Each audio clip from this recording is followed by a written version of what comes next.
আসসালামু আলাইকুম। বাংলাদেশ হটাও হিন্দু রাষ্ট্র জিন্দাবাদ এই স্লোগানে ভারতের কূটনৈতিক পাড়ায় বাংলাদেশের দূতাবাসে হামলা করেছেন দুর্বৃত্তরা। হিন্দু জঙ্গি, মানে হিন্দু জঙ্গি, হিন্দু মৌলবাদী, এই জন্যই বলছি যে বাংলাদেশে কোনো কিছু একটা হলেই মানে ইন্ডিয়ার কিছু জোকার সাংবাদিক আছে, একটা তো অন্যতম ময়ূক রঞ্জন ঘোষ। তা, ওরা সব সময় মানে বাংলাদেশে জঙ্গির উত্থান হয়েছে, বাংলাদেশে মৌলবাদীদের উত্থান হয়েছে, এটা করছে সেটা করছে, মানে এই নিয়ে তারা সংবাদ প্রচার করে। এখন দাদা বাবু, এখন তোমাদের দেশে কি হচ্ছে এটা দাদা বাবু?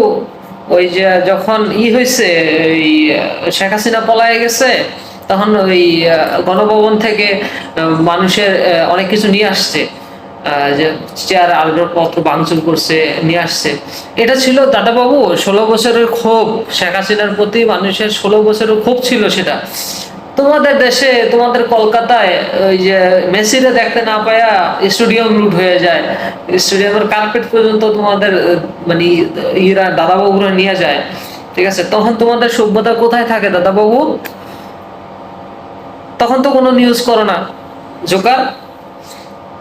তো বাংলাদেশে মৌলবাদীদের উত্থান হয়েছে, এই জঙ্গিদের উত্থান হয়েছে, তোমাদের দেশে কি হয়? তোমাদের দেশে তো মুসলমানরা ঠিক মতো নামাজই আদায় করতে পারে না বেটা। ধন্যবাদ, ভালো থাকবেন। এগুলা বলে মানুষকে বিভ্রান্ত করবেন না। আপনাদের দেশে তো আমাদের চ্যানেলগুলো দেখতেই পারে না মানুষ।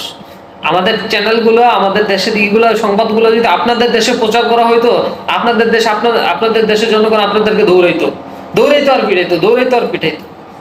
ঠিক আছে, ভালো থাকবেন। আসসালামু আলাইকুম।